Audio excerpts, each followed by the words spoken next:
नमस्कार आदाब दोस्तों। चलिए आज 4 अप्रैल देश की बड़ी खबरें हम आपके सामने लेकर के आ गए हैं। 5 राज्यों में चल रहे विधानसभा चुनाव के बीच पुडुचेरी की 30 विधानसभा सीटों का एक और ताजा सर्वे सामने आया है, जिसके आंकड़े चौंका देने वाले हैं। हम आपको बताएंगे कि आंकड़ों के मुताबिक बीजेपी वर्सेस कांग्रेस पार्टी के खाते में कितनी सीटें जा रही। वहीं दूसरी बड़ी खबर में हम आपको बताएंगे कोयम्बटूर यानी तमिलनाडु के अंदर बीजेपी और AIADMK के नेता पैसे बांटते हुए पकड़े गए हैं। चुनाव के दौरान किस तरह से ये पैसे बांट रहे थे, इसको लेकर के कई बीजेपी AIADMK के नेता गिरफ्तार हुए, इसकी हम आपको जानकारी आगे देंगे। वहीं अगली बड़ी खबर में हम आपको बताएंगे असम के अंदर चुनाव आयोग की पोल खुल गई है। बीजेपी नेता के ऊपर की गई कार्रवाई के बाद अपने फैसले से पलट गया चुनाव आयोग। क्या है पूरा मामला, इसके बारे में भी हम आपको आगे बताएंगे। वहीं अगली बड़ी खबर में हम आपको बताएंगे बीजेपी के अंदर अब लगातार टकराव बढ़ता जा रहा है। जानकारी के मुताबिक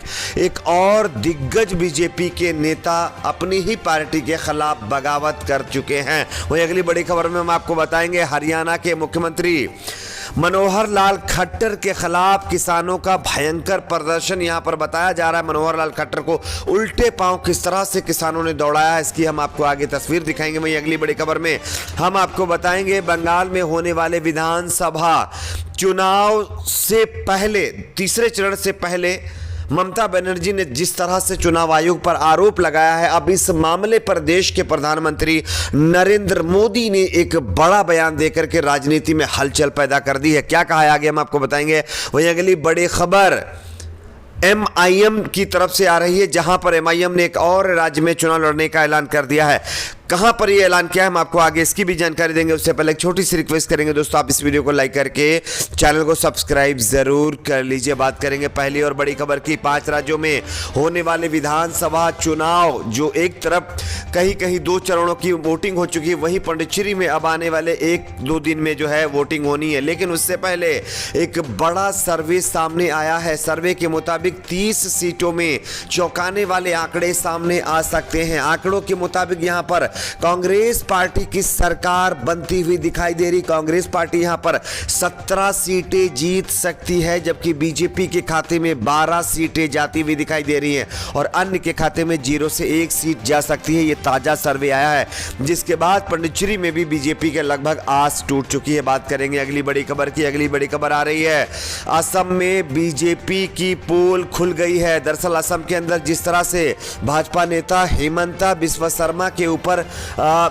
चुनाव आयोग की तरफ से पाबंदी लगाई गई थी, उस मामले पर अब चुनाव आयोग पलट गया है। असम में भाजपा नेता हिमंत बिस्वा शर्मा के चुनाव प्रचार पर करने पर लगे प्रतिबंध की अवधि को अब 48 घंटे से घटा करके 24 घंटे चुनाव आयोग ने कर दी है। मामला तूल पकड़ता जा रहा है। एक और जहां कांग्रेस ने चुनाव आयोग के इस फैसले पर सवाल खड़े कर दिए हैं, वहीं दूसरी ओर प्रतिबंध के बावजूद भाजपा नेता सोशल मीडिया पर पार्टी उम्मीदवार के लिए प्रचार करते नजर आ रहे हैं। खास बात तो यह है कि शर्मा असम में भाजपा के स्टार प्रचारकों की सूची में 8वें नंबर पर हैं। दरअसल 24 घंटे के लिए प्रचार करने पर प्रतिबंध होने के बाद भी भाजपा नेता हिमंत बिस्वा शर्मा ने पार्टी के उम्मीदवार के लिए ट्वीट किया है। उन्होंने अपने ट्वीट में लिखा, आज शाम को पश्चिम गुवाहाटी निर्वाचन क्षेत्र से हमारे उम्मीदवार रामेंद्र नारायण कलिता के समर्थन में सोनाराम मैदान से लाल गणेश तक हमारे रोड शो में शामिल हो। रोड शो 6 किलोमीटर लंबा होगा। तो कहीं ना कहीं चुनाव आयोग की प्रतिबंध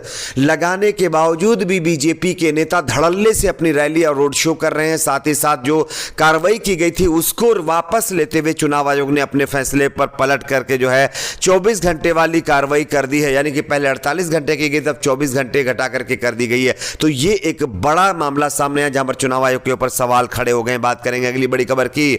बड़ी खबर आ रही है तमिलनाडु से, जहां पर बीजेपी और AIADMK के नेता पब्लिक के बीच पैसे बांटते हुए पकड़े गए हैं। तमिलनाडु में आप सभी को पता होगा आने वाले यानी कि विधानसभा चुनाव को लेकर के राजनीतिक पार्टियां लगातार चुनावी कैंपेन कर रही हैं, लेकिन 2 राजनीतिक दलों के कुल 14 कार्यकर्ताओं को शनिवार को 2 क्षेत्रों में मतदाताओं के बीच कथित तौर पर नकदी बांटने का आरोप में गिरफ्तार किया गया है। पुलिस ने प्राप्त सूचना के आधार पर कार्रवाई करते हुए कोयम्बटूर दक्षिण निर्वाचन क्षेत्र में 12 भारतीय जनता पार्टी के कार्यकर्ताओं को पैसे बांटते हुए पकड़ा है। पुलिस ने बताया कि गिरफ्तार कार्यकर्ताओं के पास से 46,000 रुपए की नकद और 6 दोपहिया वाहन जब्त किए गए हैं। एक एक अन्य घटना में एआईएडीएमके के 2 कार्यकर्ताओं को कोयंबटूर उत्तर निर्वाचन क्षेत्र में पैसे बांटते हुए पकड़ा गया है। पुलिस ने कहा है कि एआईएडीएमके के कार्यकर्ताओं से कुल 24,500 रुपए की नकदी प्राप्त की गई है। आप सभी को पता होगा राज्य में 6 अप्रैल को वोटिंग होनी है, लेकिन उससे पहले जिस तरह से बीजेपी और एआईएडीएमके के नेता लगातार जनता में पैसे बांट रहे हैं, इससे यह साबित होता है कि चुनाव जीतने के लिए बीजेपी एआईएडीएमके किसी भी हद तक जाते हुए दिखाई दे रहे हैं। खैर, बात करेंगे अगली बड़ी खबर की। अगली बड़ी खबर आ रही है दोस्तों, बीजेपी के अंदर एक बार फिर से बगावत शुरू हो गई है। नगर निगम चुनाव प्रचार के दौरान अपनी ही सरकार व पार्टी के निशाने पर रहे भाजपा के विधायक अनिल शर्मा ने मुख्यमंत्री जयराम ठाकुर और जल शक्ति मंत्री महेंद्र सिंह पर निशाना साधते हुए पलटवार किया है। दरअसल हिमाचल प्रदेश के अंदर लगातार बीजेपी में घमासान बढ़ता जा रहा है और यह घमासान रुकने का नाम नहीं ले रहा। पत्रकार वार्ता में अनिल शर्मा, जो कि बीजेपी के दिग्गज नेता हैं, उन्होंने कहा है कि मुख्यमंत्री जयराम ठाकुर शालीन व्यक्ति रहे हैं, मगर महेंद्र सिंह के सनिक्ष में अब वे भी झूठ बोलने लगे हैं। इन 3.5 वर्षों में मंडी का विकास करवाया होता तो आज नगर निगम के चुनाव में मुख्यमंत्री और जल शक्ति मंत्री को वोट के लिए मंडी की गलियों में भटकना ना पड़ता। तो कहीं ना कहीं ये बड़ा आरोप लगाते हुए बीजेपी के दिग्गज नेता अब अपनी ही पार्टी के नेताओं की पोल खोलने में लग गए हैं। अनिल शर्मा ने भाजपा के ऊपर निशाना साधा है। तो ये एक बड़ी खबर हिमाचल प्रदेश से सामने आ रही। बात करते हैं अगली बड़ी खबर की, हरियाणा से आ रही है।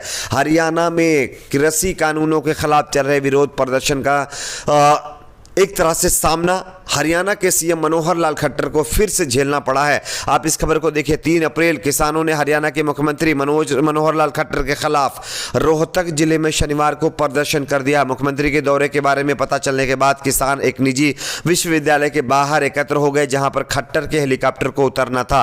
प्रदर्शनकारियों में महिलाएं भी थीं। खट्टर को रोहतक के सांसद अरविंद शर्मा के पिता की याद में एक शोक सभा में हिस्सा लेना था, लेकिन जैसे ही इसकी खबर कृषि कानूनों के खिलाफ प्रदर्शन कर रहे किसानों के हाथ लगी, उन्होंने आकर के पूरी तरह से मनोहर लाल खट्टर का बाइकआउट किया और उनको उल्टे पांव वहां से दौड़ाया है। तो ये एक और तस्वीर सामने आई है। बात करते हैं अगली बड़ी खबर की। अगली बड़ी खबर आ रही है, पश्चिम बंगाल में होने वाले तीसरे चरण के मतदान से पहले अब देश के प्रधानमंत्री नरेंद्र मोदी का एक बड़ा बयान सामने आया है। देश के प्रधानमंत्री नरेंद्र मोदी ने ममता बनर्जी के चुनाव आयोग के ऊपर सवाल खड़े करने को लेकर के बड़ा बयान दिया है। आप इस खबर को देखिए। प्रधानमंत्री नरेंद्र मोदी ने शनिवार को हुगली के आरामबाग में एक चुनावी जनसभा में पश्चिम बंगाल की तृणमूल कांग्रेस सरकार पर जमकर निशाना साधा। उन्होंने ममता बनर्जी के चुनाव आयोग पर लगाए गए आरोपों को लेकर के कटाक्ष करते हुए कहा कि क्रिकेट के मैदान में अगर कोई खिलाड़ी बार बार अंपायर पर सवाल उठाए तो समझो उसके खेल में खोट है। चुनाव के मैदान में कोई कभी ईवीएम को कभी चुनाव आयोग पर सवाल खड़ा करो तो मानो उसका खेला खत्म हो चुका है। इन सारी चीजों को मद्देनजर रखते हुए देश के प्रधानमंत्री नरेंद्र मोदी ने ममता बनर्जी के ऊपर निशाना साधा है।